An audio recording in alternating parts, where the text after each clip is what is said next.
Waalaikumsalam warahmatullahi wabarakatuh. Innal hamdalillah nahmaduhu wa nasta'inuhu wa nastaghfiruh wa na'udzu billahi min shururi anfusina wa min sayyiati a'malina. May yahdihillahu fala mudilla lahu wa man yudlilhu fala hadiya lahu. Allahumma shalli wa sallim wa barik ala sayyidina Muhammad wa ala alihi wa sahbihi wa man tabi'ahu bi ihsanin ila yaumil ma'ad. A'udzu billahi minasyaitonir rajim. Bismillahirrahmanirrahim. Wa ma kana lil mu'minina liyanfiru kaffah falawla nafara min kulli firqatin minhum ta'ifatun liyatafaqahu fid din wa liyunziru qaumahum idza raja'u ilaihim la'allahum yahtadun. Amma ba'du, Bapak Ibu para jemaah sekalian, marilah kita mengawali pengajian ini dengan berdoa kepada Allah. Yang pertama, semoga panjenengan yang hadir di tempat ini diberikan selalu sehat walafiat, diberikan panjang umur yang barokah, dimudahkan rezekinya oleh Allah, dikabulkan hajatnya, dilindungi dari bala dan musibah, dijauhkan dari takdir-takdir buruk, dan semoga panjenengan semuanya oleh Allah Subhanahu wa taala dikaruniai anak-anak yang sholihin sholihat, dibimbing oleh Allah menuju surganya Allah Subhanahu wa taala, menjadikan qurrata a'yunin fid dunya wal akhirah. Al-Fatihah. Iyyaka na'budu wa iyyaka nasta'in ihdinas siratal mustaqim siratal ladzina an'amta 'alaihim. Para jemaah Bapak Ibu, Fatihah yang kedua kita tujukan dan kita niatkan untuk almarhum dan almarhumah, keluarga besar Masjid Nurul Iman, mulai dari takmir para pendahulu kita yang sudah mendahului kita. Oleh Allah semoga alam kuburnya dijadikan rawdatan min riyadil jannah, dijadikan taman surga oleh Allah Subhanahu wa taala.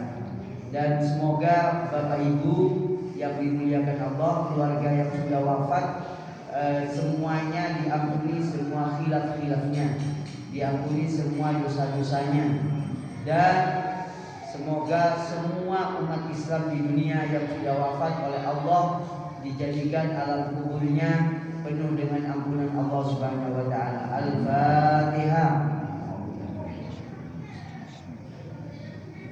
Iyyaka na'budu wa iyyaka nasta'in.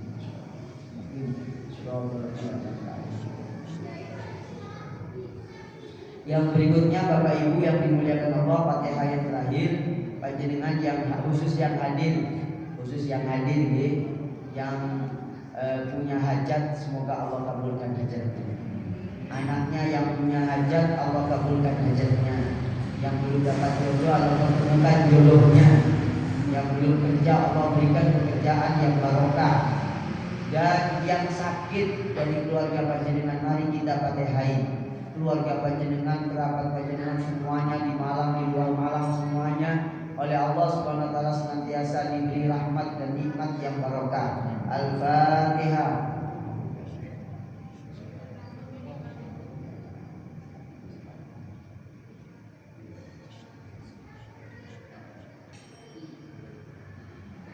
Bapak Ibu yang berbahagia, mari kita bersama-sama membaca basmalah. Bismillahirrahmanirrahim. Malam ini saya akan membaca kitab Al-Mawsu'ah Al-Fiqhiyah Al-Kuwaitiyah dan kitab Nawadirul Usul. Tapi pertanyaannya bebas. Panjenengan diharapkan untuk mengisi pengajian ini juga dengan pertanyaan. Nah ini karena bulan depan mohon doanya semoga tidak ada halangan, saya sekeluarga mau berangkat umroh. Kami ingin mendoakan panjenengan di sana. Semoga Semoga tidak ada halangan begitu ya. Semoga tidak. Tapi insya Allah semoga Allah memudahkannya ya. Nah, Bapak Ibu yang dimuliakan Allah, malam ini saya ingin menerangkan tentang badal umroh dan badal haji. Diulang lagi biar tambah apa? Biar tambah kokoh keilmuannya. Kita ini tidak melakukan suatu amalan, ya kemungkinannya yang pertama malas, yang kedua tidak berkesempatan, yang ketiga karena tidak mengerti ilmunya. Tidak mengerti ilmunya. Kami ingin menerangkan karena ini kebetulan ada salah satu jamaah kita, ya jamaah di sini yang akan membadalkan umrohnya, titip ke saya. Ya, ini bukan berarti apa ada kepentingan lain, boten. Ini memang ingin menerangkan bahwasanya yang umum itu orang membadalkan haji dan itu mahal banget. Ya mahal. Ya tidak apa-apa. Memang kalau hajinya itu nazar, orang yang meninggal dunia, maka harus dibadalkan itu. Atau ada orang, kemarin itu ada pertanyaan, termasuk mohon maaf yang ngaji online ya, boleh bertanya untuk menjadi bahan tambahan ilmu pengajian malam ini. Kemarin itu ada pertanyaan yang nyampe ke kami begini, Ustadz, bagaimana jika ada orang itu sudah mampu membayar haji, tapi nggak bayar dia, nggak daftar, keburu dipanggil oleh Allah. Bagaimana ini loh? Itu punya tanggungan kepada Allah. Ya. Kenapa? Karena sabda Nabi mengatakan man malaka malan atau man malaka zadan aw rahilatan tablughuhu ila baitillahi al-haram falam tahujjah fala alaihi ayyamuta yahudiyan aw nasraniyan. Barang siapa yang punya bekal atau punya kendaraan garis miring, punya fasilitas, punya akomodasi, punya segala halnya untuk nyampe ke Baitullah melaksanakan ibadah haji, tapi dia tidak melakukannya, maka bagaimana hukumannya? Katanya Nabi, fala alaihi, ya tidak ada beban amalnya, ya biar saja andaikan dia itu meninggal dalam keadaan Nasrani atau Yahudi atau dalam keadaan beragama lain. Ini sebuah peringatan keras bahwa apabila orang sudah punya kemampuan finansial membayar haji, bayarlah walaupun itu jaraknya mengulang, begitu. Atau setidak-tidaknya karena regulasinya sangat panjang, penungguannya sangat panjang, melakukan ibadah umroh dan seterusnya. Nah, jika orang itu punya tanggungan ibadah haji, ya itu dibatalkan oleh keluarganya. Itu dibatalkan sebagaimana hadis Sahih Bukhari yang menceritakan perempuan datang ke Kanjeng Nabi menceritakan tentang ibunya yang dia itu mau berhaji, belum haji, ternyata meninggal dunia terlebih dahulu. Apa jawabannya? Apa perintahnya Nabi? Nabi mengatakan huji anha. Kamu hajikan itu. Kamu hajikan atas nama ibu kamu. Begitu. Itu memberi isyarat bahwa tanggungan haji itu harus dibayarkan jika orangnya sudah yang berkewajiban itu sudah meninggal dunia, maka keluarganya yang kudu ngerti. Nah, belajar ilmu agama itu bukan hanya untuk kepentingan kita pribadi yang secara fardu ain, tapi juga untuk keluarga kita. Ya, maka kami katakan orang yang punya tanggungan haji ya harus dihajikan oleh keluarganya, dibayarkan. Nah, ini hadis Sahih Bukhari ke 1754. ada perempuan dari Juhaina datang ke Kanjeng Nabi, terus menyampaikan inna ummi nazarat an tahujjah. Nabi, ibuku itu bernazar ingin berhaji, tetapi falam tahujjah, belum berangkat haji atau mati sampai meninggal dunia. Apa jawabannya Nabi? Apa dia bertanya? Dia bertanya, afa ahujju anha? Apakah saya berhaji atas nama dia? Jawabannya Nabi, na'am hujji anha. Iya, hajikan dia. Hajikan dia, bayarkan dia. Ara'aiti law kana ala ummiki dainun. Coba bagaimana pendapatmu jika ibumu punya hutang uang?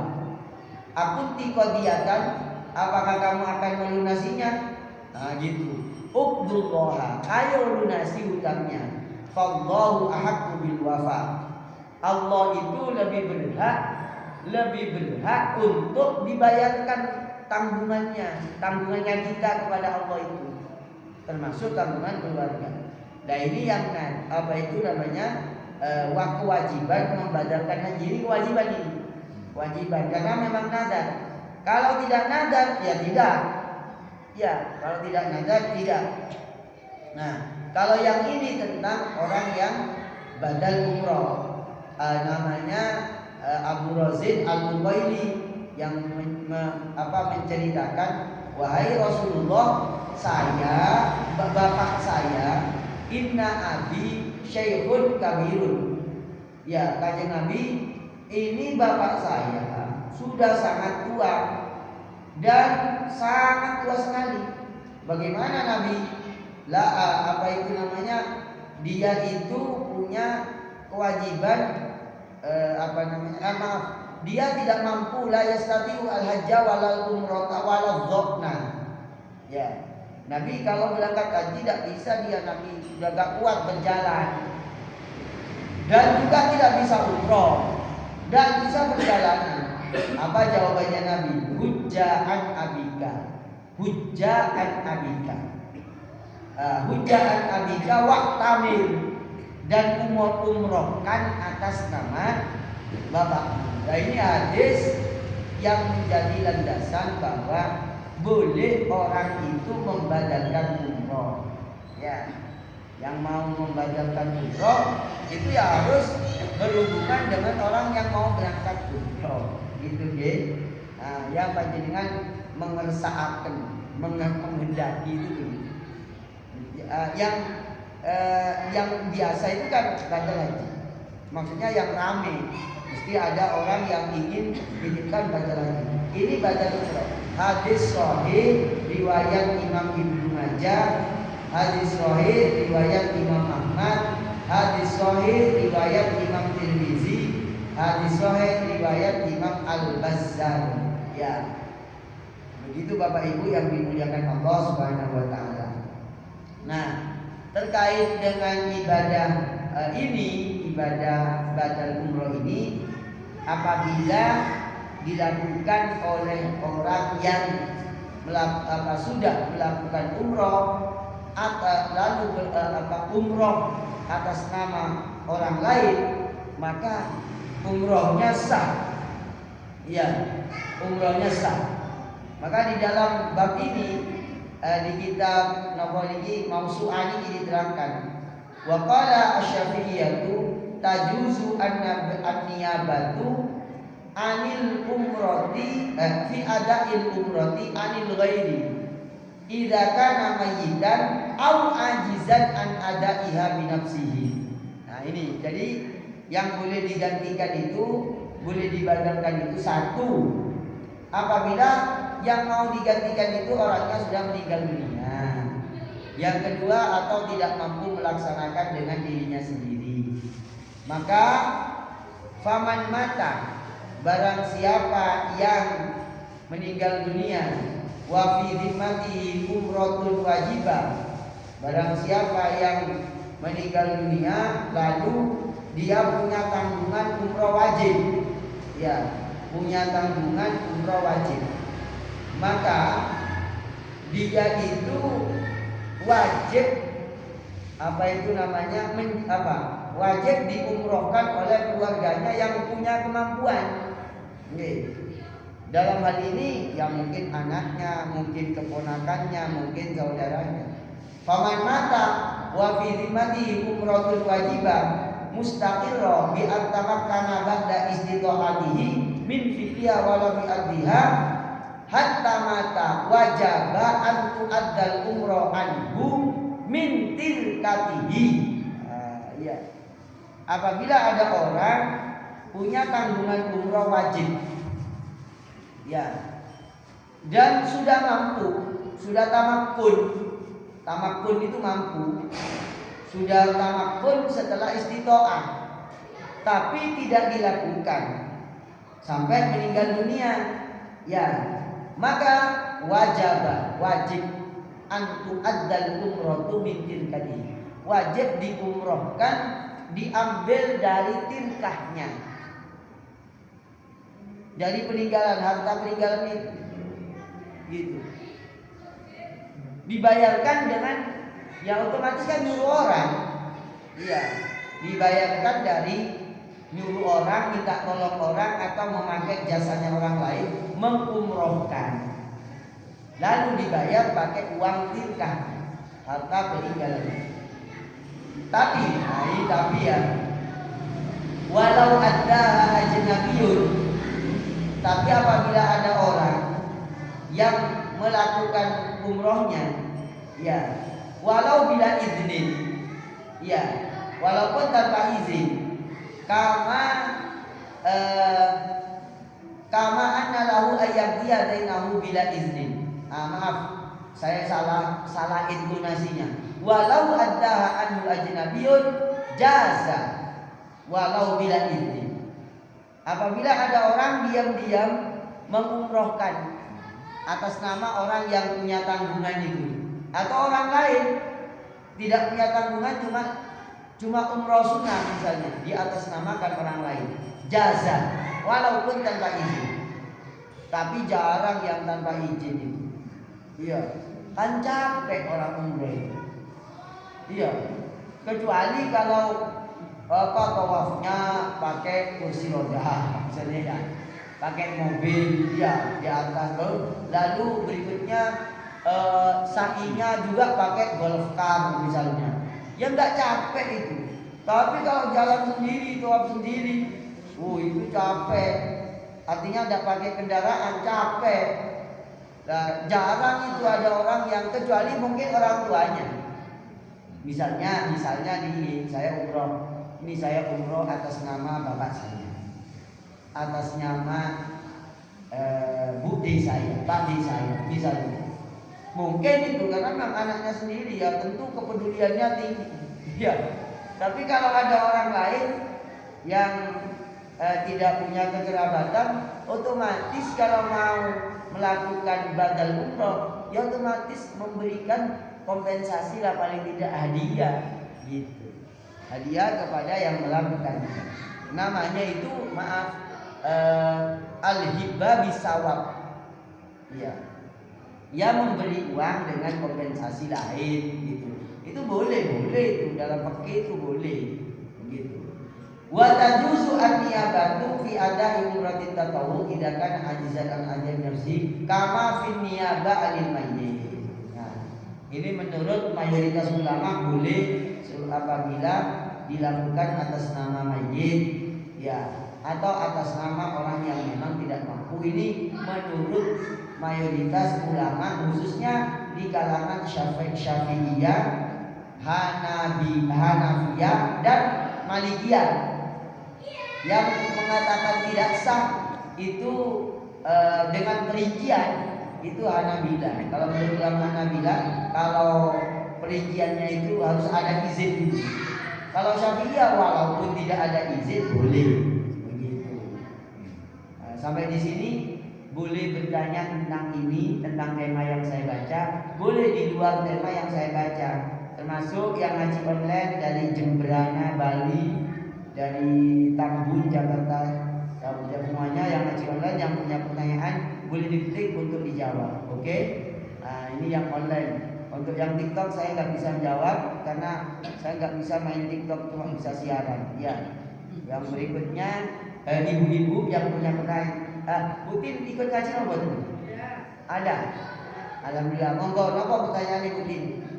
Kalau saya misalnya Mesti ada pertanyaan ini. Saya heran juga Putin itu ya. Iya.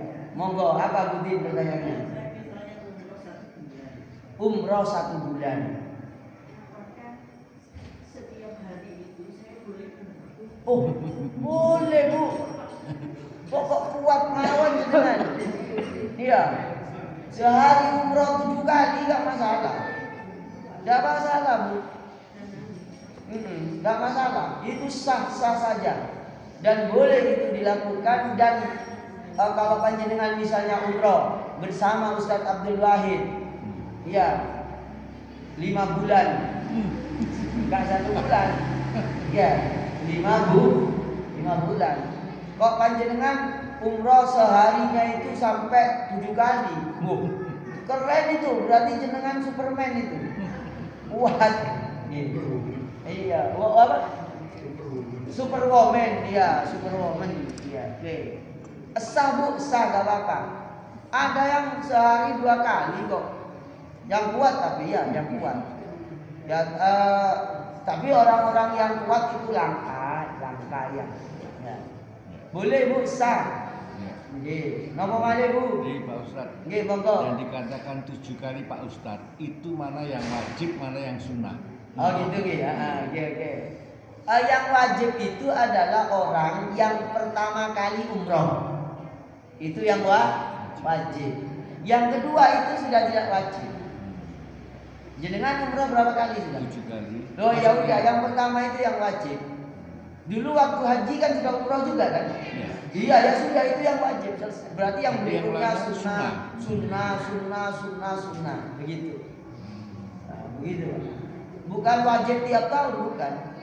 Ya, kewajiban haji dan umroh yang disepakati oleh para ulama yaitu adalah fil apa itu marrotan wahidah. Satu kali. Setelah itu hukumnya jadi sunnah. Begitu. Lebih-lebih sekarang untuk memberikan kesempatan ke yang lain, karena semakin banyaknya manusia, umat Islam pertumbuhannya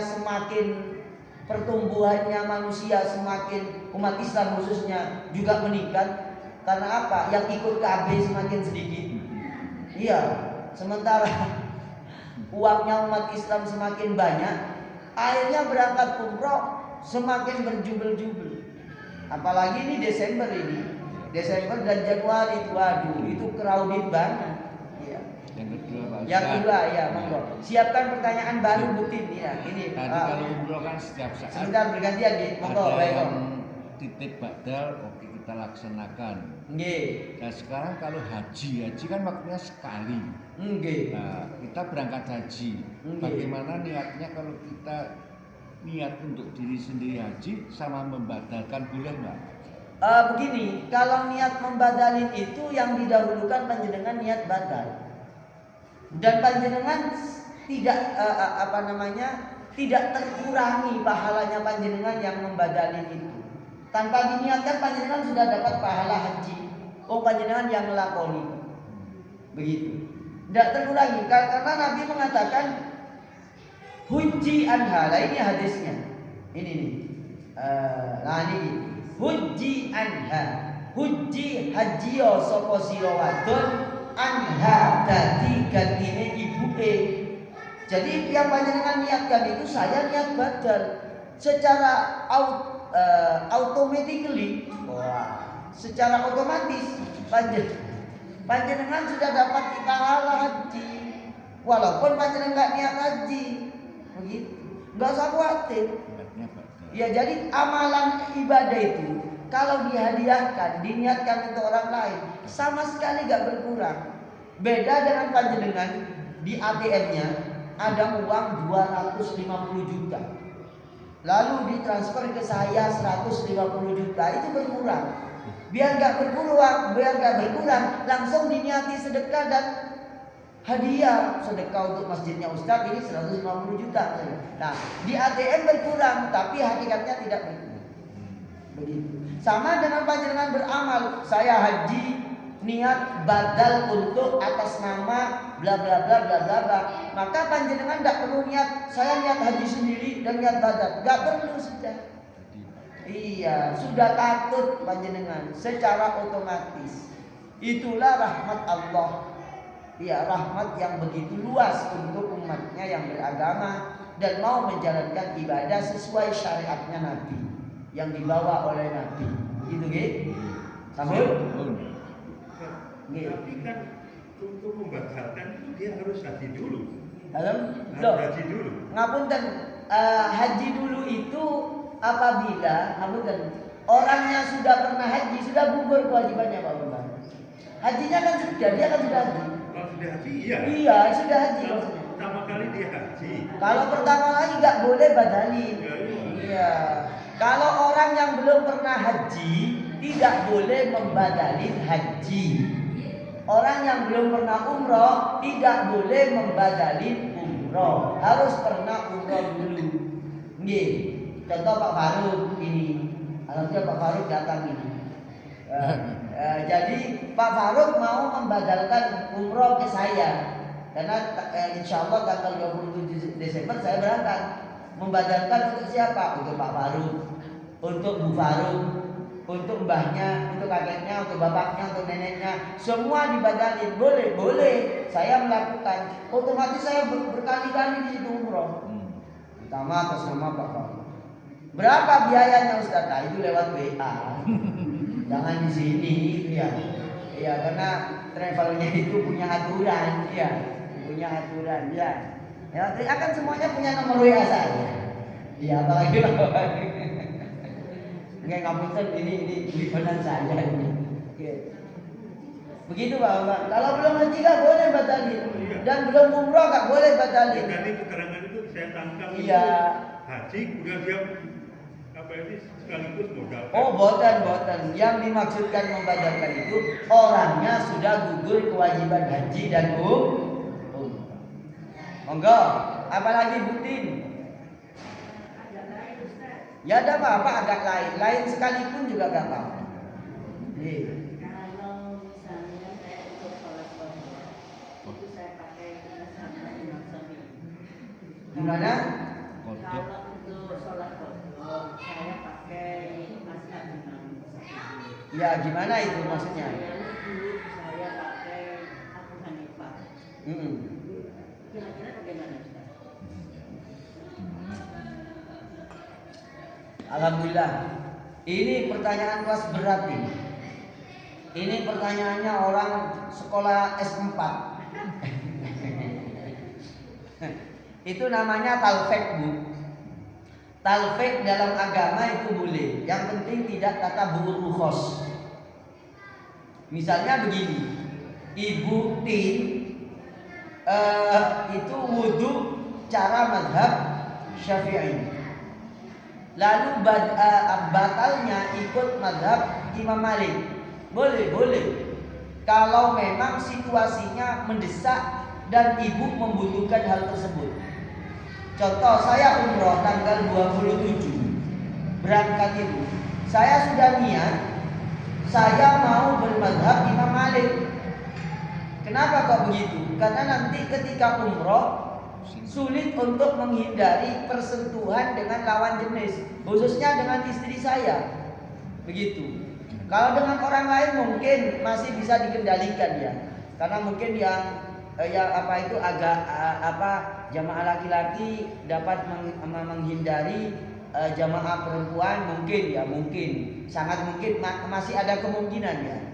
Tetapi antisipasi ya otomatis wudhu saya tetap cara mazhab Syafi'i. Tapi batalnya saya ikut Imam Malik bahwa kalau bersentuhan asal tidak syahwat itu nggak batal. Gitu. Gak apa-apa. Termasuk panjenengan tadi mengqadha sholat ya. Iya. Gak apa-apa. Yang penting tidak tatabu'ur rukhos. Pindah mazhab, pindah cara pandang berpikir keagamaan itu itu namanya adalah talfek. Talfek itu mengumpulkan beberapa paham keagamaan dalam satu qadiyah, dalam satu konteks ibadah. Misalnya wudhu saya ikut mazhab Syafi'i. Mazhab Syafi'i itu kalau wudhu mengusap kepala sebagian begini sudah sah, ngusap sebagian sudah sah. Kalau Imam Malik enggak, wudhu keseluruhan gini, ya gitu. Lah panjenengan wudhunya cara Syafi'i, ngusap sebagian sah. Lalu menurut Imam Syafi'i bersentuhan langsung laki perempuan batal, syahwat atau tidak syahwat. Tapi kalau menurut Imam Malik menyentuh lawan jenis tanpa penghalang, tanpa tirai, tanpa kain, itu tidak batal kecuali syahwat. Begitu. Nah, dengan wudhunya ikut mazhab Syafi'i, batalnya ikut Imam Malik, itu bagian talfek namanya. Istilah usul fikihnya itu talfek. Begitu. Boleh. Yang penting tidak tatabu'ur rukhos. Tatabu'ur itu gimana? Nyari yang enak-enak. Ketepaan kepengen aku tak ngini pokoknya enak sing ngene. Nah, itu namanya beragama nuruti kesenangan. Namanya tatabu'ur rukhos. Yang begitu-begitu itu tidak etis, bukan tidak boleh, tidak etis secara agama. Ya, kenapa kok dianggap tidak etis? Ya di dalam Al-Quran Allah menyinggung. Ya, menyinggung apa? Menyinggung orang yang beragama mek golek seneng-seneng itu. Sing enak-enak gaya diikuti, yang gak enak gak diikuti. Nah, yang begitu itu gak elok, gak etis. Bukan berarti tidak boleh. Kenapa? Itu ada ikhtilaf ulama yang sangat panjang dan luas. Saya simpulkan saya simpulkan saja. Berperilaku golek enak-enak itu gak etis di hadapan Allah. Kenapa? Allah nyinggung dan nyentil orang yang nyenak-nyenakno dalam bab agama.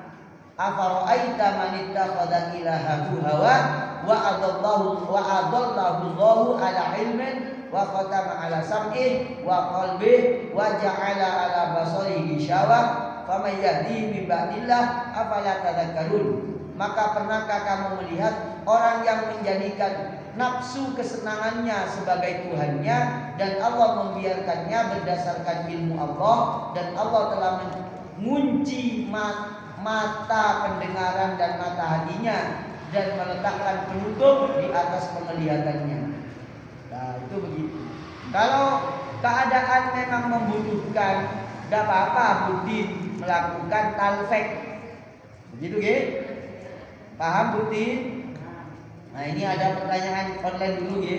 Dari Ali Al-Batawi, ada Selakem, ada Lirin, ada terjadi ada pertanyaan. Tanya Ustaz, saudara minta tolong badalin umroh, hanya bayar 1 juta. Karena orangnya sudah meninggal. Yang punya travel kebetulan saudaranya juga. Bagaimana hukumnya? Oh, boleh. Cuma saya heran, kok bayarnya hanya 1 juta. Pemilik travelnya sudah haji dan sering mimpin haji dan umroh. Loh, kalau memang mau dibayar segitu ya nggak masalah. Ya, tapi kalau ke travel rata-rata 3 atau 2,5 rata-rata kalau lewat travel. Mungkin ini karena saudaranya sendiri. Ya, maka dari itu kalau ada badal-badal gitu, minta videonya, videonya waktu tawaf, videonya waktu sa'i. Sekarang kan begitu. Ya nggak apa-apa kalau memang minta segitu, kalau memang saudaranya sendiri kok. Kalau memang saudaranya sendiri, ya nggak masalah. Tapi kalau orang lain itu biasanya nggak kuat lah. Maksudnya nggak kuat itu kan butuh tenaga, butuh ngambil mikot juga. Ngambil mikotnya ke Dzul Hulaifah, ke Bir Ali. Itu kalau ke Bir Ali pada jauh itu ya. Ke Tanqim, ke Masjid Aisyah. Itu kan keluar. Naik Grab, naik taksi. Taksi itu ya bayar. Keluarnya bayar, masuknya lagi bayar. Kemudian kalau ya ngos-ngosan juga. Lah masa tego sampai dia nggak bayar gitu ya? Begitu ya. Pak Ali Al-Batawi Ribon. Ya, ini dari Betawi, dari Jakarta ini. Oke, apa lagi pertanyaan? Bu, napa? Sebenarnya apa yang harus saya lakukan setiap selesai sholat berjamaah? Kanan kiri. Setelah itu apa harus berpindah tempat? Apa tidak boleh berpindah tempat? Atau bagaimana seharusnya? Setelah sholat berjamaah. Ya. Dzikir Bu. Dzikir dan berdoa. Hadisnya sahih. Doa yang paling mustajabah itu adalah doa jaufal lail di tengah malam dan wadubur di kulli sholat. Iya. Jadi kalau panjenengan itu mau minta waktu yang paling mustajabah di dalam berdoa, yaitu adalah jaufal lail, katanya Nabi. Ini ibu-ibu, niki ngapunten. Saya kadang mendengar ceramah bahwa setelah sholat itu gak sunah dzikir. Iya, dan gak usah berdoa dan seterusnya. Itu aneh. Iya, kenapa? Ini hadis sangat banyak sekali yang berhubungan dengan doa setelah sholat dan berzikir setelah sholat. Nabi itu mengatakan begini. Ini contohnya di kitabnya Imam Nasai. Ma yustahabu minad doa duburos sholawat al-maktubah. Yang disunnahkan dalam berdoa duburos sholawati, setelah sholat al-maktubati, sholat 5 waktu. Dari Abu Ubama qultu ya Rasulullah ayyud doa asma'u. Wahai Nabi, doa apa yang paling didengar oleh Allah? Dan doa yang bagaimana? Nabi menjawab, jaufal lail, tengah malam, al-akhir, mepet-mepet subuh. Terus waduburos sholawat al-maktubah, dan setelah sholat 5 waktu. Dan kalau panjenengan setelah sholat 5 waktu, ikuti imam yang baca dzikir itu. Setelah itu dzikirnya, setelah itu berdoa. Dan doa kami tadi tak buat komplit loh. Allahumma inna na'udzubika min jahdil bala. Ya Allah, memohon perlindungan dari beratnya bala, dari bahaya bala, wa daraki syaqa, kesengsaraan, wa su'il qada, takdir buruk, dihindarkan semua. Lalu minta doa kepada Allah, Allahumma la sahla illa ma ja'altahu sahla. Tidak ada yang mudah kecuali apa yang Engkau jadikan mudah. Wa anta taj'alul hasna, Engkau yang menjadikan kesulitan. Jika Engkau berkehendak, Engkau mudahkan semuanya itu. Tuh, itu ikuti Bu. Ya, ikuti. Karena itu sunnah Nabi. Sunnah Nabi setelah sholat itu dzikir dan berdoa. Enggak perlu pindah tempat, enggak perlu. Kalau mau sholat sunnah panjenengan pindah tempat. Sunnah, tapi enggak usah jauh-jauh. Sholatnya di Poharin, maghribnya, lalu sholat sunnahnya di Klasman. Iya. Ya kejauhan nanti gak nurutin. Ya cukup di sini geser sedikit gitu aja. Lah geser sedikit itu berharap tempat sujudnya panjenengan kelak di akhirat itu banyak yang menjadi saksi. Itu aja. Begitu Bu Etin. Oke, tambah lagi gak apa-apa, monggo. Posisi duduk apa boleh berubah? Enggak seperti tasawuf akhir. Oke.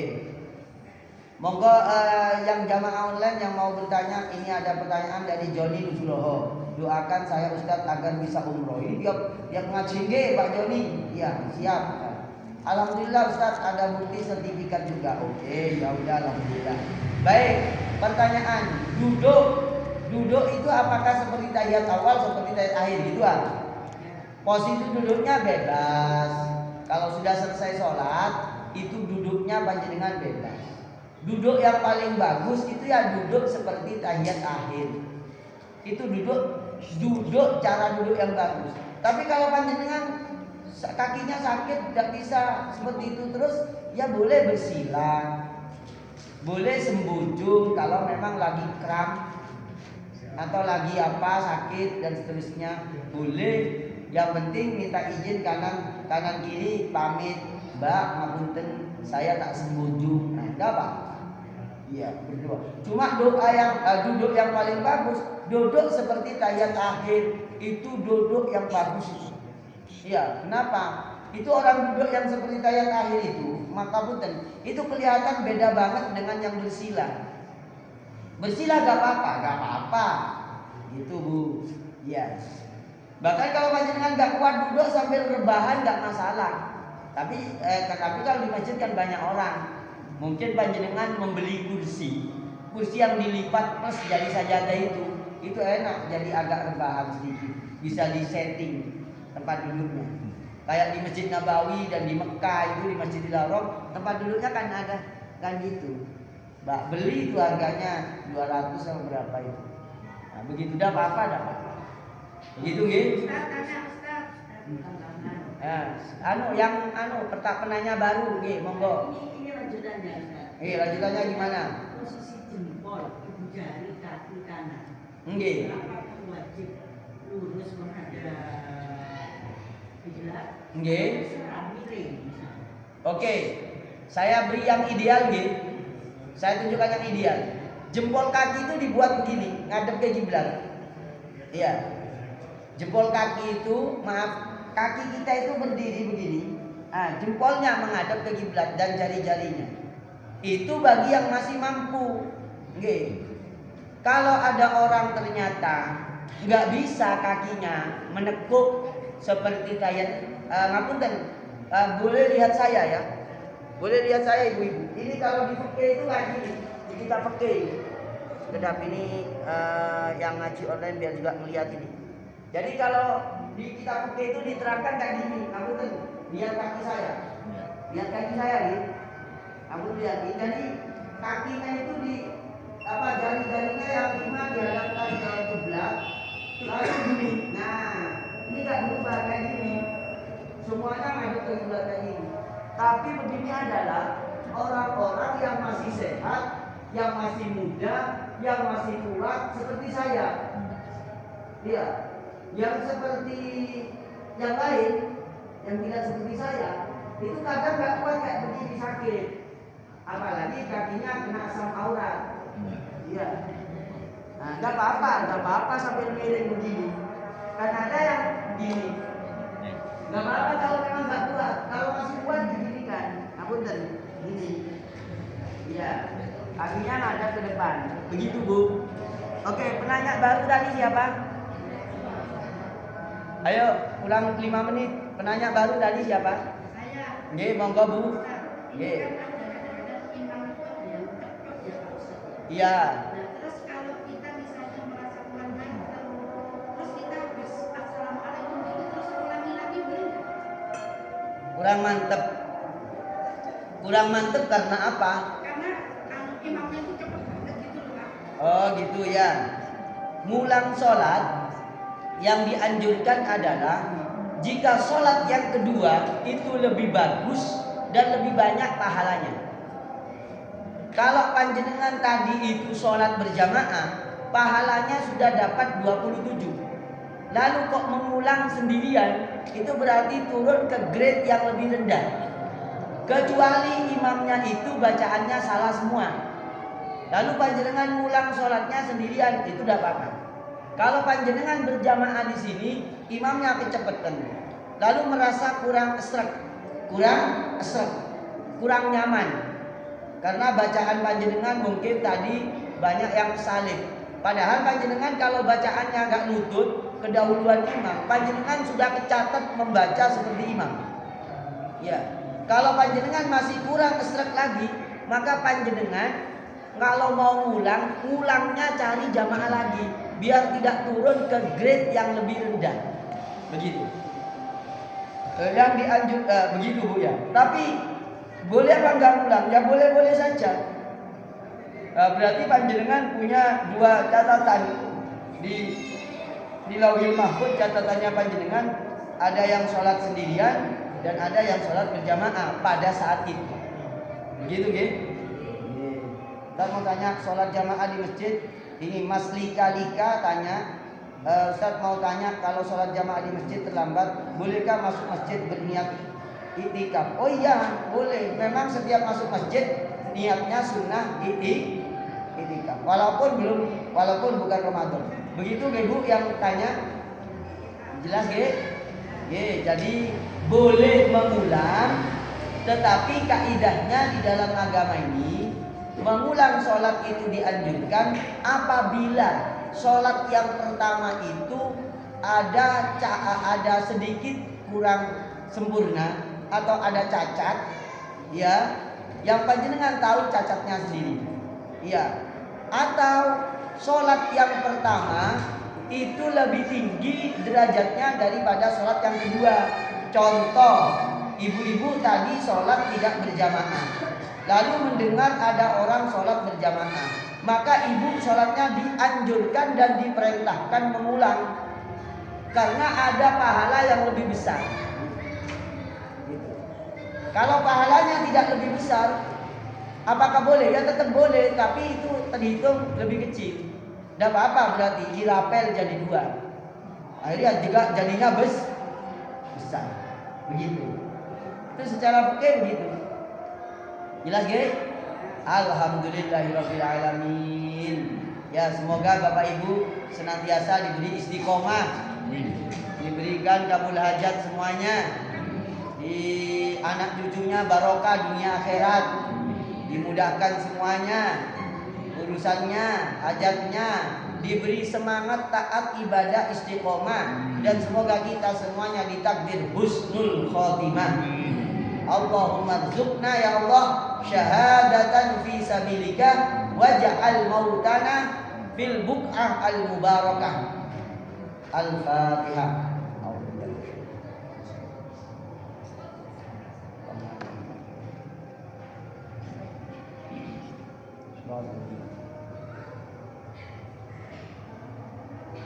Subhanakallahumma wa bihamdika asyhadu an la ilaha illa anta astaghfiruka wa atubu ilaik. Doa yang sama juga untuk jamaah ngaji online di YouTube dan di TikTok, semuanya dari seluruh wilayah Nusantara yang hadir. Saya doakan sama barokah dunia akhirat. Assalamualaikum warahmatullahi wabarakatuh.